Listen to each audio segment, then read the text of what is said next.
ہم نے روک لیا، ہم نے موڑ دیا، ہم مل کر جیتیں گے۔ یہ ہے social media website X پر ایک مختصر سی تحریر اسرائیلی وزیراعظم بنیامین نیتن یاہو کی۔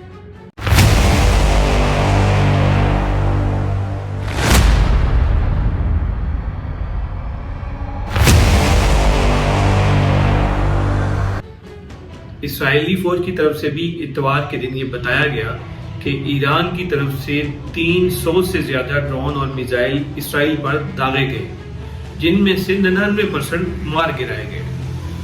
ایک ٹی وی بریفنگ میں اسرائیلی فوجی ترجمان ریئر ایڈمرل ڈینیل بیگاری نے کہا کہ مسلح افواج مکمل طور پر چوکنی اور رد عمل دینے کی تجاویز پر تبادلہ خیال کر رہی ہیں۔ اسرائیلی فوجی ترجمان نے ایران کے اقدام کو انتہائی سنگین قرار دیا اور کہا کہ ایران خطے کو کشیدگی کی طرف دھکیل رہا ہے۔ دوسری طرف لبنان میں حزب اللہ نے اتوار کو بتایا کہ اس نے اسرائیل کے زیر قبضہ گولان کی پہاڑیوں کی طرف راکٹ داغنے کا ایک نیا سلسلہ شروع کر دیا ہے۔ حزب اللہ نے ایک بیان میں مزید کہا کہ اس نے گولان میں اسرائیل کے 3 فوجی ٹھکانوں پر درجنوں راکٹ داغے ہیں۔ یاد رہے کہ اسرائیل نے 1967 کی 6 روزہ جنگ میں گولان کی پہاڑیاں شام سے چھین لی تھیں۔ روئٹرز کے مطابق امریکی وزیر دفاع لائیڈ آسٹن کا کہنا ہے کہ امریکہ ایران سے تنازع نہیں چاہتا، لیکن ہم اسرائیل کے دفاع اور اپنی فورسز کی حفاظت کی خاطر کارروائی میں نہیں ہچکچائیں گے۔ ایران کے حملے کے بعد اسرائیل کی درخواست پر اتوار کو اقوام متحدہ کی سلامتی کونسل کا ہنگامی اجلاس طلب کر لیا گیا ہے۔ فرانسیسی خبر رساں ایجنسی AFP کے مطابق سلامتی کونسل کے صدر نے ہفتے کی شام ذرائع ابلاغ کو بتایا کہ اسرائیل کی درخواست پر سلامتی کونسل کا ہنگامی اجلاس اتوار کی شام 4 بجے بلانے کا ارادہ ہے۔ سعودی پریس ایجنسی نے وزارت خارجہ کے ایک بیان کا حوالہ دیتے ہوئے کہا کہ سعودی عرب نے مشرق وسطی میں فوجی کشیدگی میں اضافے پر گہری تشویش کا اظہار کیا ہے۔ اس میں شامل تمام فریقین پر زور دیا کہ وہ تحمل کا مظاہرہ کریں۔ سعودی پریس ایجنسی کے مطابق وزارت خارجہ نے وسیع تر جنگ کے خطرات سے خطے اور اس کے عوام پر سنگین نتائج کے بارے میں متنبہ کیا۔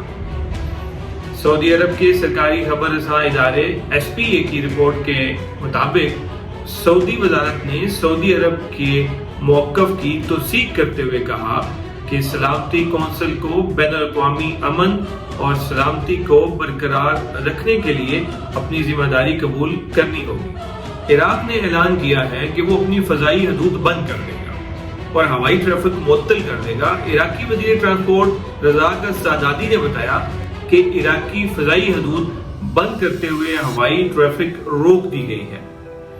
اسرائیل نے ایران کے ممکنہ حملے اور سیکیورٹی خدشات کے پیش نظر ملک بھر میں اسکول بند کرنے کا اعلان کرتے ہوئے تعلیمی سرگرمیوں کے ساتھ ساتھ لوگوں کے اجتماعات پر بھی پابندی عائد کر دی ہے۔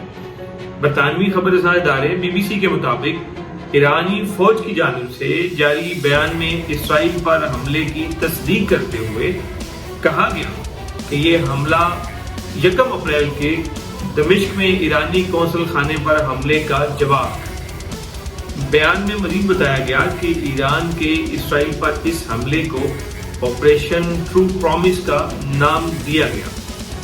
اس کے علاوہ اقوام متحدہ میں ایرانی مشن کا سوشل میڈیا پر بیان سامنے آیا، جس میں کہا گیا کہ ایران کی جوابی کارروائی دمشق میں ایران کے سفارتخانے کے خلاف اسرائیل کی جارحیت کے جواب میں کی گئی اور معاملہ اب ختم سمجھا جا سکتا ہے۔ یاد رہے کہ ایران نے 1 اپریل کو شام کے دارالحکومت دمشق میں واقع اپنے سفارتخانے پر ہونے والے ایک حملے کا الزام اسرائیل پر عائد کرتے ہوئے بڑی جوابی کارروائی کے عزم کا اظہار کیا تھا۔